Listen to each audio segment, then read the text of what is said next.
Good morning or afternoon, evening, and thank you for joining today's webinar. My name is Caroline Seymour, Director of Product Marketing here at Zerto, and we are excited today to be sharing with you the roadmap to 7 and beyond. Joining me today is Rob Strechay, our Senior Vice President of Products, and Gijsberg Jensen van Doorn, Technology Evangelist. They will walk you through the strategy and roadmap and provide insight with demos of what's new. Afterwards, I'll talk about how you can get more information and exciting Road to 7 activities that you'll be interested in. And after that, we shall open up for Q&A.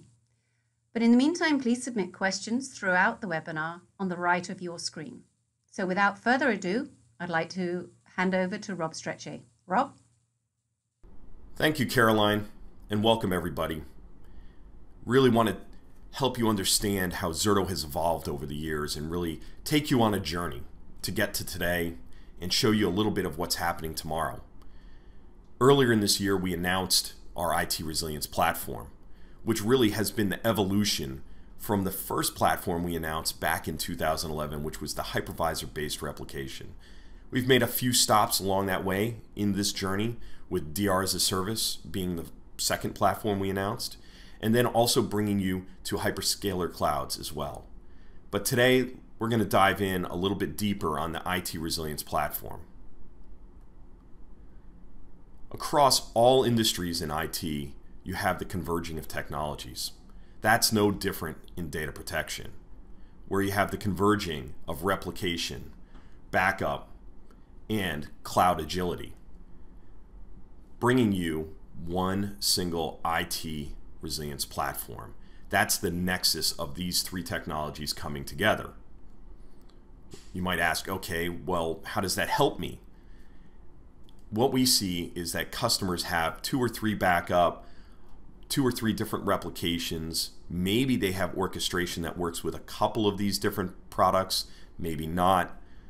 And then they're going and buying yet another tool in their tool belt for migrations to hyperscaler clouds or other clouds. This is not only costly, but it's really complex. Zerto alleviates that by bringing you one simple to use IT resilience platform. You may ask, what constitutes an IT resilience platform? From a Zerto perspective, we believe you have to start with a strong engine that's efficient. That is our continuous data protection engine, which takes you through continuous data replication, application consistency grouping, journal-based recovery, and adds in long-term retention. But much like a car, having an engine's great, but if you can only go in a straight line, that's not very helpful. That's why you need a steering wheel in a car. And that is our orchestration and automation that we layer into our continuous data protection engine. It's integrated with. Why is that important? Well, if I'm using continuous data protection between clouds, I want to be able to orchestrate and automate the actual recovery into that other cloud, be it one of the service providers or be it a hybrid cloud with one of the hyperscalers such as Azure. You want that workload mobility. So you not only want to move the data there, but you want to be able to recover it in the type of instance that it needs to be so it can run. And of course, with everything that is data protection, you want to do it non-disruptively, which is a key differentiator for Zerto. You have the steering wheel and you have the engine, but you need to know, how do I get there? What is the navigation that allows me to get to that next place? Well, that's really where we wrap all of this with our SaaS-delivered analytics and control that helps guide you on better utilization. And the journey continues this September with our release of Zerto Virtual Replication 6.5. What constitutes 6.5 is really helping our customers accelerate their utilization of cloud. We're laying the foundation for Zerto 7 and the foundation of backup. Deeper analytics to help you understand how to utilize Zerto better. And platform enhancements, because we're always enhancing what we already do to make the platform that much more resilient. Accelerating to cloud, and what does that mean? Well, we're going to expand our cloud control portal for the cloud service providers. For those same cloud service providers, we also brought analytics via API to provide to their customers through their portals, giving those customers the same experience and same access to data that our enterprise customers have with the on-prem software. We're also enhancing our Azure support by bringing managed and premium storage for those high I/O applications. Maybe you have SQL Server and you want to DR that to Azure. You really want to use that premium storage. And we also have RTO and RPO, or recovery time objective and recovery point objective enhancements across our whole hyperscaler cloud initiative. In addition, we're laying the foundation for backup. This is with integrated scale of our backup services, incremental write, and journal file level recovery support for LVM for Linux. Again, maybe you don't know about our journal file level recovery, or JFLR. We've had it in the product for a couple years now, and we actually support Windows and Linux so that you can recover files without having to break open VM, turn it on, and go into it. This way you can go in through the journal, crack it open, and recover the files without rehydrating that VM. Really neat stuff. Another piece of 6.5 is deeper analytics. What we're doing is providing a longer history to our Enterprise Cloud Edition customers. We've also made API enhancements, and for cloud service providers, we've provided filtering based on Zerto Organization, or Zorg. UX enhancements, as well as other capabilities which will be coming over the next 6 months. And platform enhancements, probably the most exciting pieces of what we're doing for our customers that are currently using our product. We have things such as single VM recovery, which I'll delve into a little bit more. Also, we've enhanced our use of APIs and enhanced our APIs that your customers can utilize to automate us outside of the Zerto platform. But what is single VM recovery? So I think everybody here may know that we have that application grouping and consistency, which we call a virtual protection group, or a VPG. When you look at a VPG, you may have a 3-tier application with an active database. Now, what you may have is that you only have the failure of the database, or maybe you want to recover that database for other purposes. Up till now, that would mean that you have to fail over that entire virtual protection group. Not the best, idea if you have a lot of different virtual machines inside that virtual protection group that are running just fine. So now what we're bringing to you is the ability to recover at a more granular level just that database, break it out into its own virtual protection group, and be able to then recover just that single VM. This way, you have that more granular recovery, everything else continues to run, and you increase your recovery time objective to meet those SLAs even better. Now I want to turn it over to Heisberg, who's going to take you through a little demo of 6.5. Take it away. Thank you, Rob, taking it away. So I'm going to show you a couple of features you can expect in 6.5. Specifically, I'm going to focus on the sub-VPG recovery, or single VM recovery as we'd like to call it, but also show you a few of the changes we made with regards to the foundation of backup. Now let's start with the sub-VPG or single VM recovery operation. We'll simply go to VPGs, select the VPG we want to perform this single VM recovery on. I'm going to do a live failover operation on this one. Click failover, and what you will see right now is an additional icon appear. And this icon next to the name of the VPG actually allows you to select the VM that you want to fail over. So in this case, I'm only going to fail over a single VM of this VPG. Of course, I can select multiple, but as this is 2, I'm only selecting 1. Click next. Get a warning about the fact that I'm doing a single VM recovery right now. These are all the same options that you can pick and choose, the same ones that any other failover wizard will show you. So I'll leave it at the default for now. I'll click Start Failover. So besides performing a failover, a live failover of a single or multiple VMs out of a VPG, we can also do a failover test of one or several VMs in a VPG.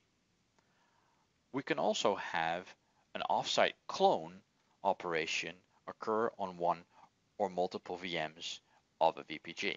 Simply go to your VPG, click More, Offsite Clone, and we now have the advanced option. If we click advanced, we can simply select the VMs we want to create that offsite clone of.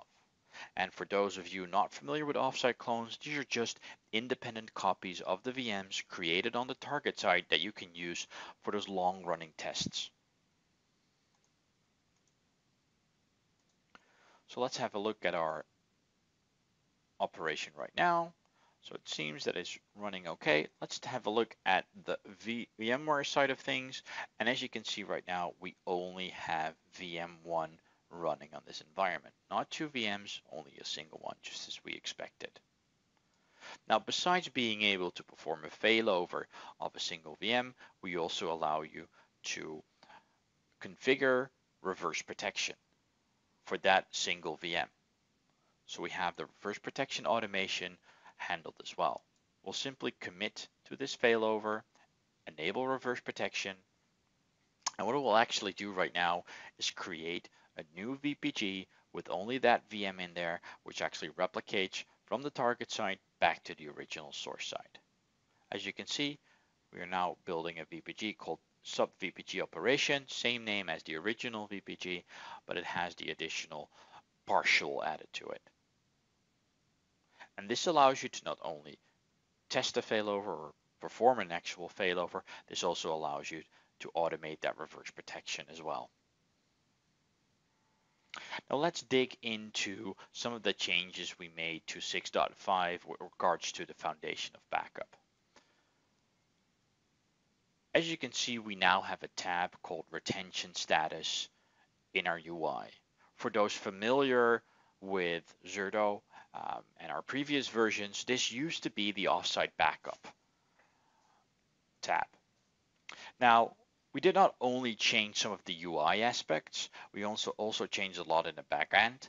And instead of using our VBA service, which we used to do, we are now utilizing our vArray scale-out architecture, offering you scale-out protection and scale-out recovery.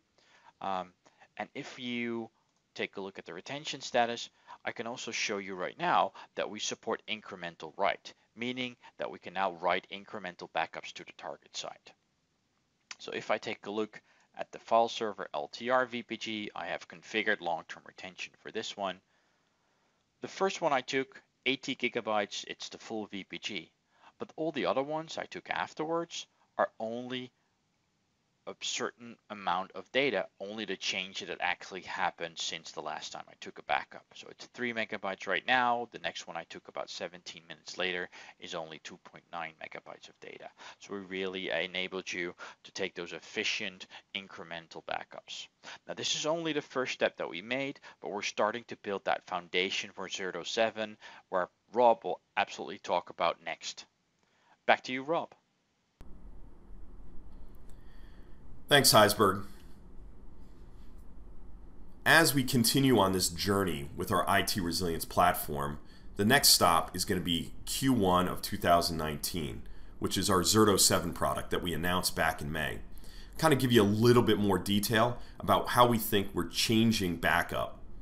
In fact, if you look at backup, it really hasn't been meeting the needs of our customers today. What we see is that they don't believe they're getting that 24/7 always on capabilities for data protection. They're not getting the granularity to be able to recover back seconds, hours, days, weeks, months, and years.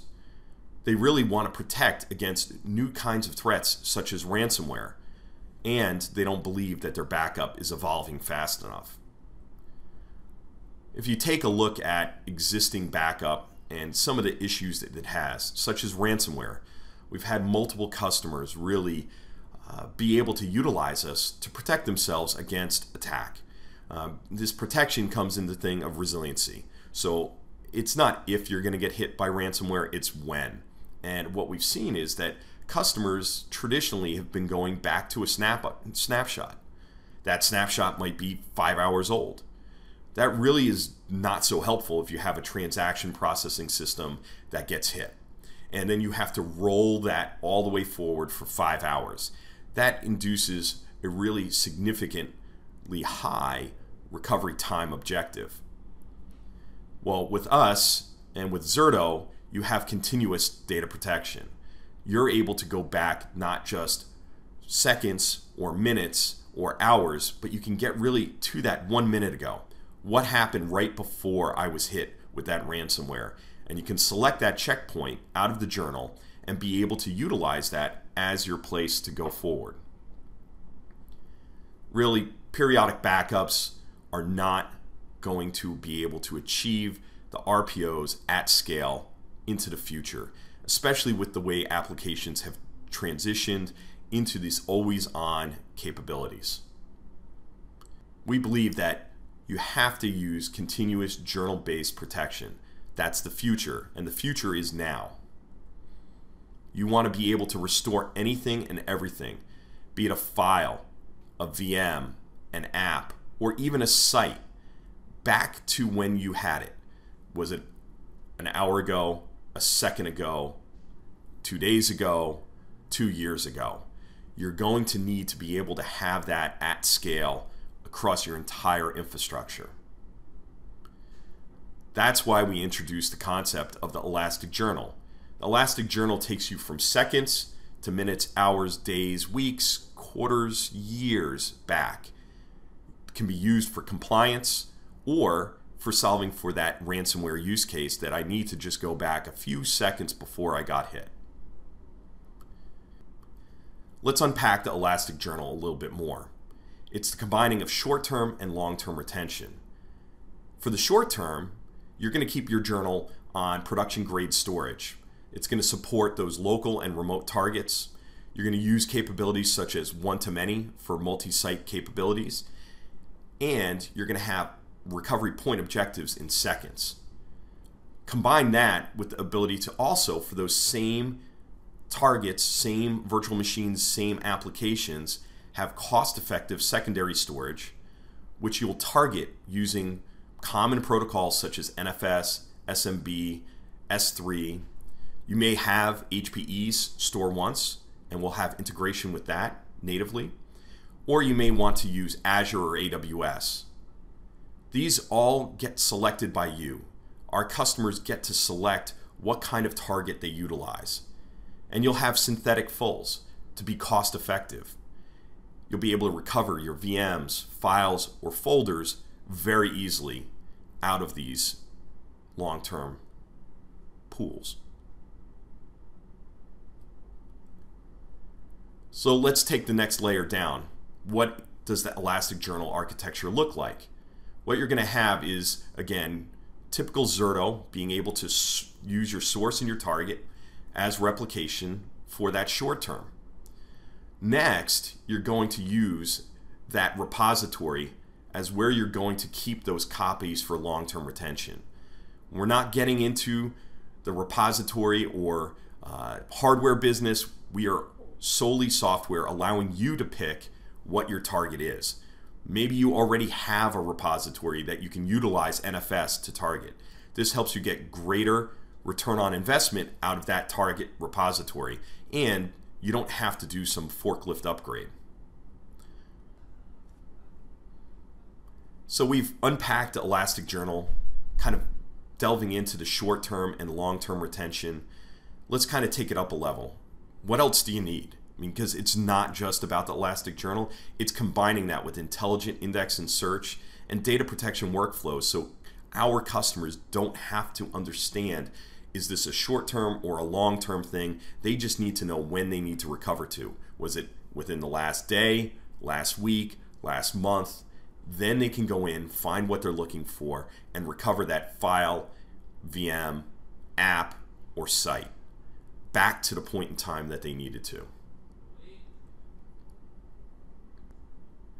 So delving into index and search a little bit more, this will help you across your short-term and your long-term retention. As I said, that's really needed so that you have one workflow. Unstructured and scalable, on-premise and in cloud will provide this to you. Also, we'll be bringing together those data protection workflows so that our customers don't have to learn yet another tool. This really shortcuts it and gets that achievable simplicity that we talked about up front of the converging of technologies. User comes in, needs to recover a file, searches across those targets, selects a checkpoint, able to orchestrate the recovery, the file is recovered. Again, very simplistic, bringing it back to where you need to at the point in time you need it. That's really Zerto 7, joining together of elastic journal, index and search, data protection workflows, as I talked about, an enhanced architecture. So what we've done under the hood, and we started actually in 6.5 that will be available next month, is bringing together those pieces very simply. So the customers who are on our Enterprise Cloud Edition will continue as they get to Zerto 7 and get these enhanced capabilities as part of their maintenance and support. Also, adding target repositories such as HPE's Store Once, SMB, NFS to start with. Then you'll see us add S3, Amazon, and Azure as targets as well. The benefits really of bringing these together is no backup servers, no media agents or servers needed, no additional backup software for a Zerto protected VM. Your backup window effectively goes to zero, and no production impact. In fact, I'd say that it goes to beyond zero for your backup window. Think of it this way. How many times have you gotten a request that you need to go back before a schema change was made to a database? And maybe there wasn't a particular backup made right before. Now you can actually utilize the journal to go back in time and make an ad hoc checkpoint and create a backup from that checkpoint. Seems like magic, doesn't it? With no production impact. It's like having time travel and going back in time. So we like to say from 7 seconds to 7 years with Zerto 7. That's what you'll be able to achieve. We're not just creating backup, we're changing backup forever. Agentless continuous data protection without performance impact. We've been known that's been the heart and soul of Zerto forever. Bringing application consistency grouping to backup. How many times have you had to go to a backup and not been able to bring back an entire application to see if it would actually run? Well, you have to bring back the database, then you have to bring back the app server, then you have to bring back the web servers. How do you do that in a consistent state? You can't without having application consistency grouping and virtual protection groups that Zerto brings to the table. We believe that continuous journal-based protection, giving you that granular site, application, VM, and file recovery capabilities is fully needed to be able to provide end-to-end data protection.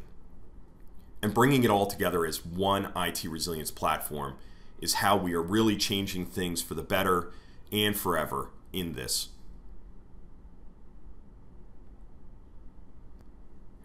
So that'd be great if that was all we were doing in Zerto 7 was really changing backup forever, but we're doing more. We're bringing you an enhanced user experience and prescriptive analytics. So really working with our customers across this entire year to have a better way of bringing them things like recovering of virtual protection groups or being able to create virtual protection groups and making it easier. Things such as prescriptive analytics that will allow you to do what if around journal. How much will its size grow if I add VMs? What will happen to help you better cost your infrastructure and again, guide you on your utilization of Zerto. We'll also continue to enhance our hyperscaler cloud platforms to make those RTOs and RPOs more like you see on site. And with that, I'm now going to kick it over to Heisberg again, and he's going to bring us through the new UI and show us what it may look like. Thanks again, Rob. So what you see right here is a mock-up of our Zerto 7 UI, at least what we're thinking about doing with it. It's nowhere near final, so there's a lot of vetting to do. We're going to talk to you as a customer, you as a partner, and we're going to get as much feedback as possible because we really want this to be all about the user experience. Yes, we're going to change our UI, but we're also looking at changing our workflows and wizards and everything we have in the product to make it as easy as possible. Definitely when moving to Zerto 7 and moving to more of the backup use cases, we need different data protection workflows, and we want you to only start a single workflow to recover whatever you need. Now back to the UI. We're not only changing the UI of the ZVM, we're also looking at changing the UI of Zerto Analytics, the UI of MyZerto, to give you that same look and feel across anything you touch Zerto related. Now, one of the biggest changes you will probably notice straight away is that we moved a lot of the navigation components from the top to the left side. You can still access the dashboard, you can still see your VPGs, but what we're aiming for is a much clearer and cleaner look and feel. We can still see the same details that you're used to, but what we're trying to do as well is limit the amount of clicks you actually need to view the information you want. We'll make it very easy to find VPGs, to switch to different VPGs, and we'll still show you the information that you're used to. Things like running tasks, alerts, and actions, which used to be in the lower part of the screen, are now moved to the top side of the screen, still giving you the information you need, but again in a much cleaner look. We're also thinking about changing the way we show the failover button. Right now, in our current UI, it's in the bottom right side of the screen. We moved it to the bottom left side of the screen, but also added an additional button to quickly start failover tests without moving from one switch to another. And as you can see, we're trying to touch the entire interface, making sure that you get as much information in one screen as possible. Of course, we're trying to get as much feedback on this as possible. We'll have product managers and other product people working around on VMworld trying to get as much feedback as possible. And please do not hesitate to give us any feedback based on this short demo that you think needs improvement or things you would like to see in a UI, because we're definitely open to discussing this. I'll hopefully give you a quick glimpse of what the Zerto UI is going to look like in version 7. And now I'm going to hand it back to Rob.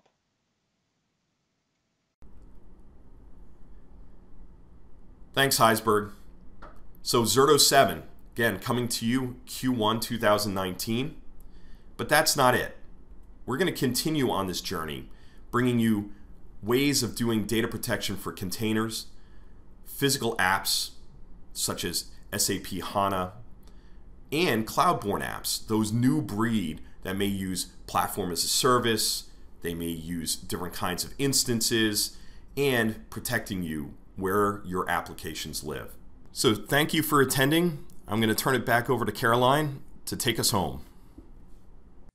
Thank you, Rob and Heisberg. That was excellent. So now let's talk about how you can get ready for Zerto 7. Starting August the 26th, we shall begin our Sign Up for Zerto 7 program. Once you've signed up, you'll get notified of technical previews and webinars, keeping you updated until release. You'll have early access to Zerto 7 if you qualify, and that gives you opportunity to give us valuable feedback. You will also have opportunity to provide feedback on the new GUI, the new user experience, and we want you to be part of this process, as your input is critical to ensure that we're delivering what you need to be successful. If you're going to VMworld, we would love to see you there. We have great presence, and we shall be previewing 6.5 and also 7. And you'll also be able to try out the new GUI and provide us feedback. And you can join Rob in his session, Periodic Backup is Dead, Hello Zerto 7. And of course, you can sign up for the early access program. Another great event is Ignite. And come and see us there too, and see how easy it is to move from on-premises to Azure in 3 easy steps. We'll also be launching 6.5, so another opportunity to see it in action. And of course, to try out the new Zerto 7 GUI experience, and also we will be previewing Zerto 7 via demo. And of course, you can sign up for early access. Then lastly, we're coming to you with 20 IT Resilience Roadshow events. And you can see the locations listed and dates to mark, so please do mark your calendars. This is a great opportunity to learn more, and we shall be sending details around this very shortly. Now, what I'd like to do is to open up for Q&A. We've got quite a lot that have actually come through. So I'll take a couple of just the easy ones first. There are several people that asked whether this has been recorded and when that will be available. So as soon as we're finished, you will receive an email with the recording, so you will have that. I think that was nice and easy. That was an easy one. An actually easy one for you is, what is the GA for 6.5? 6.5 will GA around the mid of September next month, about a month out. Great. And then there was a question with regards to the single VM. So will single VM and VPG failure be independent of any license? Actually, it'll be included in both our standard and our enterprise cloud edition license. So yes, both licenses. Another question that we have, and by the way, Heisberg, if there's any additional comments you want to make as we go through these, then feel free to do that too. Are those offsite clones full clones or linked clones? They're actually full clones. They are full copies from our clone. And if you're more referencing towards what will those, when you make a backup, the backups will be incremental. So you'll have incrementals basically forever, but each incremental is actually synthetic full, if you can wrap your head around that. Okay. Another question, what kind of resources from a CPU, RAM, network, bandwidth does an RPO or seconds require? I don't know whether Rob or Heisberg. I'm happy to take this one. This is Heisberg. So typically from a compute perspective, we take about 3 to 4% overhead. So that's CPU memory on the protected environment. Network bandwidth is a little bit more of a question mark, because that really depends on the change rate of the environment, of the protected virtual machines. So we have one sizing tools available where you can calculate the amount of bandwidth you actually need. Besides that, of course, within the product, we have built-in network optimization like compression and built-in quality of service. So the real answer is it depends, but we're doing our best to make it as optimal as possible. There's a question about, this one may have already been answered, but how about being able to restore a single VM from a multi-VM VPG? Yep, so I'm not sure if this was from the actual when you do long-term retention, or if it was from our actual new feature in 6.5 of being able to recover a single VM, so it will fail over a single VM for a VPG. The answer is yes to both. So both in being able to recover from the long-term retention, you'll be able to, with 7.0, or Zerto 7 in Q1, you'll be able to recover a single VM. With 6.5, you'll be able to recover a single VM from a VPG as well. So again, the answer is yes to both. Excellent. What target repositories will Zerto 7 support? So Zerto 7 out of the gate will support any NFS enabled, any SMB enabled, and we'll be adding HPE's store once as a highly integrated API driven target repository. And actually sort of related to some of this is, will Zerto 7 support tape?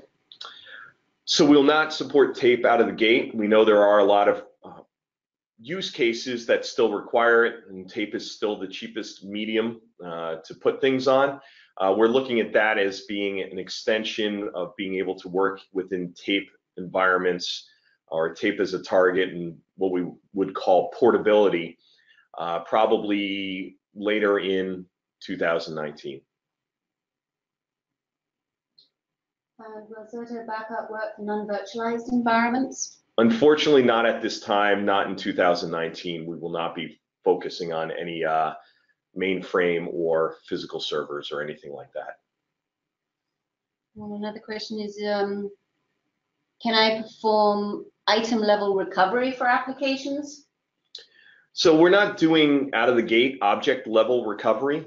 We will still have journal file level recovery. As I kind of talked about there, if you haven't used journal file level recovery, it's there in the product today. So if you're on 6.0, it's already there, and you can recover. And I think one of the other questions that came in was around how you could recover from specific Linux. We actually cover 2 of the major Linux file systems plus Windows that you can use journal file level recovery already.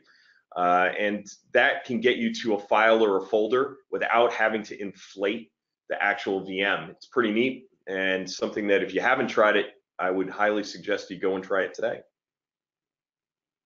And then another question here on how would you recover a Zerto instance in the event of a failure if you were using it for backups, assuming that you have years of journal retention and 1 or 2 of these ZRAs becomes unavailable or corrupted? Would the journal be lost?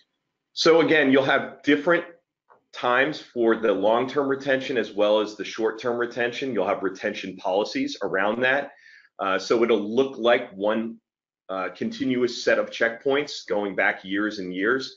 If, for say, a rock fell on your ZVM and your VRAs and all your infrastructure and you had to go to a new data center, you'll be able to recover from those retention pools.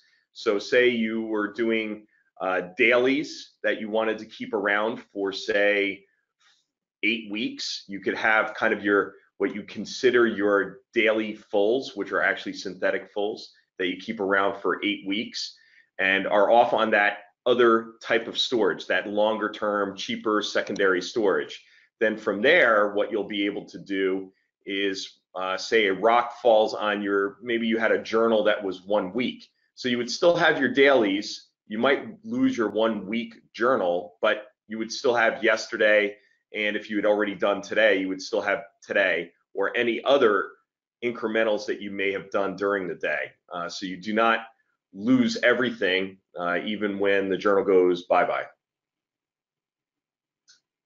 And then are you doing anything around securing the data at rest with encryption? We're actually working with our partners around that, much like we do with AWS, which is actually in 6.5. There was enhancements to supporting their encryption at rest, and the same that we do with Azure already. We have a number of technologies where we allow those people who do it more efficiently to actually do the data at rest there. And then there were several questions about providing recommendations on the UI improvements, and so what is the best way to actually share that? We will be sending out an email with regards to a sign up, and that will be on Zerto.com, so you will have the information. That will be approximately August the 26th. I know I said earlier August the 26th, it'll be August the 26th or 27th at the latest, and you'll be able to sign up, and we can then have someone contact you, because absolutely do we want to hear from you to help us with the UI. So let's go to a couple of the other questions. Yeah, I saw one in there around SLAs and benchmarks for Zerto 7. Those will be coming out later in this year, so stay tuned on those. We do have benchmarks being performed. Also, you know, around Zerto 7 and the journal remains 30 days, but new offsite backup and retention will be, you know, years. That's true. So you could have a 30-day journal on site, Again, you'll be able to determine where do you keep it. And I think somebody also asked, do you have to have it on our storage or on somebody else's storage? We don't provide storage. We are not a hardware vendor. We are not. There's some other companies out there that require you to buy their appliances. We are not requiring you to buy an appliance from us. We are software only. You use your target. That's why we use things like NFS, SMB, and we will use things like S3 for object storage. Say you had something like, that leverages that even on site, not just with AWS and Azure, which we'll also provide. So you have a number of different options. We want you to choose where you want the storage to go, and that will be really a good way for you to optimize how you utilize this.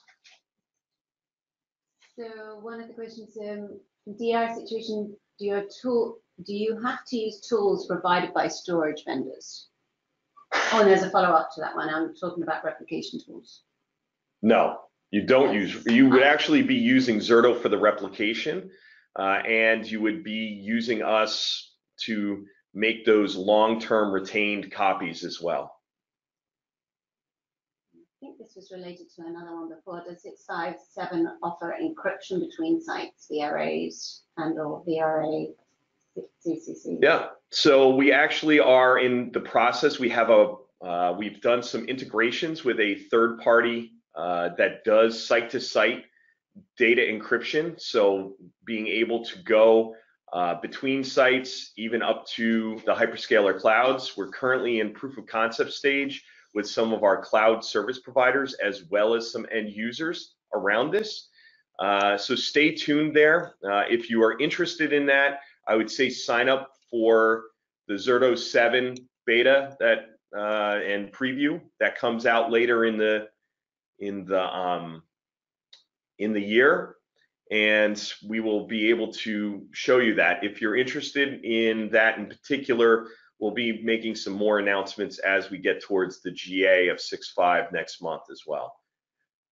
Now I'm back to 6.5. With the support for single VM recovery, does that imply that we can add, remove, change disks to VMs on a VPG without resetting the journal? Some of that's already there today. We've had a long-running program of what we call journal resiliency, and where you can add VMs, delete VMs, things of that nature. So again, I think a big piece of it is that we are working very hard so that the journal stays there, even when there's errors and other things. Can you provide more details regarding the orchestration and automation, and when will those capabilities be available? The orchestration and automation is actually built in today. So hopefully you're utilizing the product and not even realizing that we have orchestration and automation. So if you do like the failover test and you're done with your failover test, we go through and do all the cleanup for you, for instance. I think that's a major piece that we bring to bear, is the fact that it's all one product. You're not having to buy orchestration and automation separately. We don't have a separate SKU for that. I know there was another question around, Zerto 7 and the SKUs, things of that nature. If you are a current customer of Enterprise Cloud Edition, it will be part of your maintenance and support. So there isn't going to be a Zerto 7 long-term retention SKU. It is actually part of the bundle that we call Enterprise Cloud Edition. Several questions are still coming through, whether the presentation will be mailed and can we download slides, replay, and so there will be the replay. You will get those, so be assured that you'll get the replay of all of this and the slides too. Then there are still a lot of questions, so we will take these questions and provide responses around these questions, but we will continue for a couple more questions, I think. Yeah, we'll take a couple more.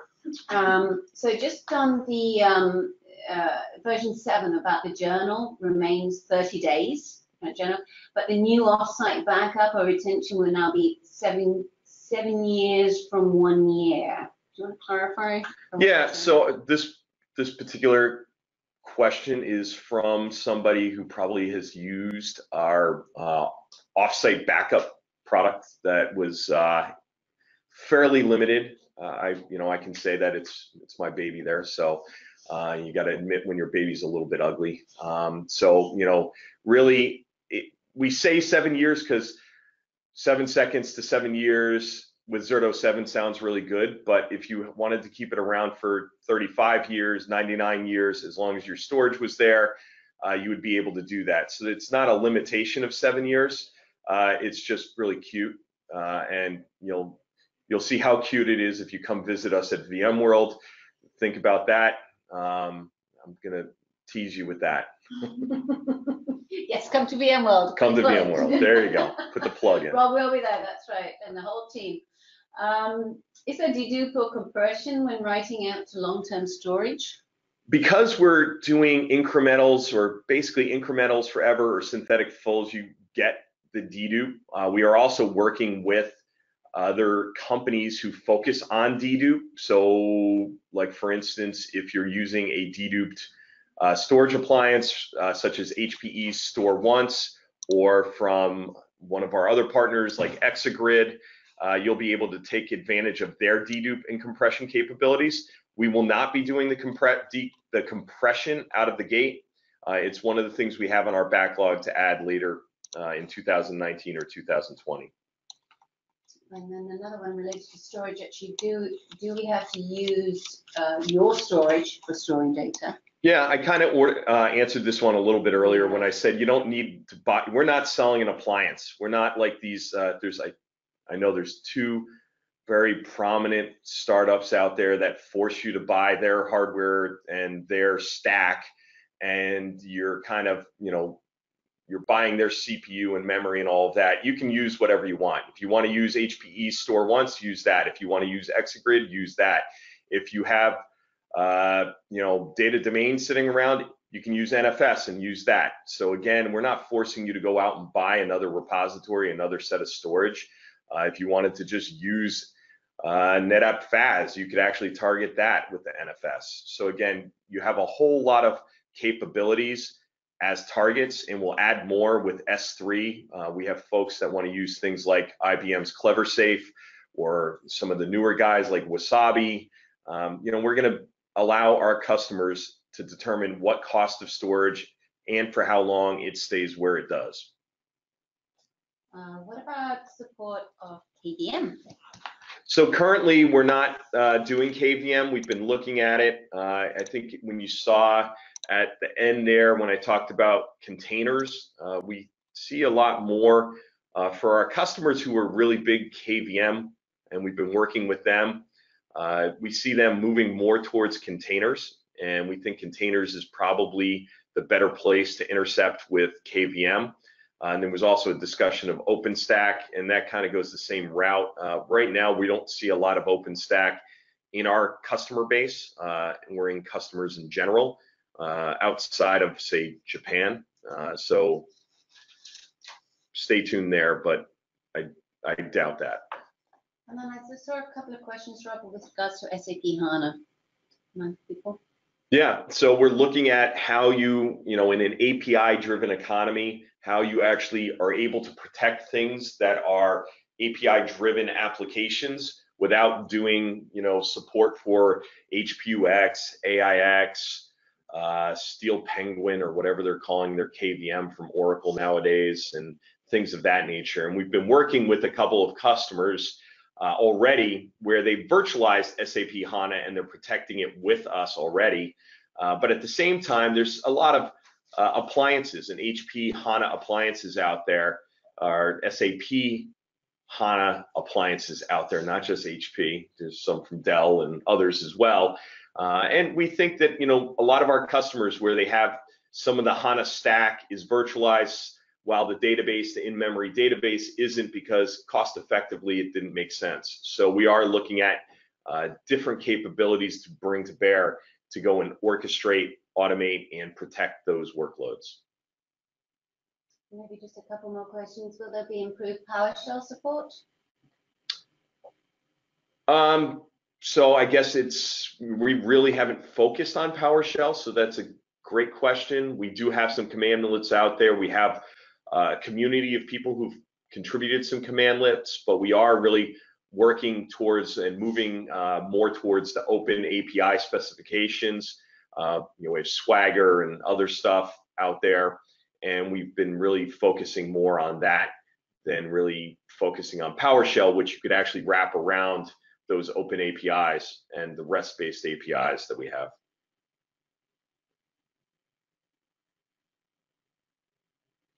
There's a question around migrating Windows 7, 10, 2003 to Azure. So, your mileage will vary with unsupported OSs from Microsoft. And, we've had some good success. I know we've had people who've moved 7 and 10 and 2003. 2003 is a little tricky. There's some servers move easier than others, so your mileage will vary. I would say work with your Zerto systems engineer if you're looking at that. Thanks, Rob. And I think that's all we have time for right now. A couple of things I'd just like to finish off with. Yes, we will be sending out recording. Two, if you're at VMworld, don't forget to come and see us, and also at Microsoft Ignite, because we can answer a lot of these questions. If you're going to those shows too, we'll have our technical folks there. And we're going to be coming to you, as I mentioned in the presentation, with the IT Resilience Roadshow. So take a look at the dates where we're coming to, and hopefully we will see you there to be able to address any more of your questions. But also for those of you who have account managers too, that or reach out with any of these questions so that we can get answers to you. So there are many ways there. But I'd like to first of all thank Rob and also Heisberg, and thank you all very much for attending today's webinar, and I hope that you found the information that we shared useful in support of what you're trying to do with your data protection strategies. So thank you.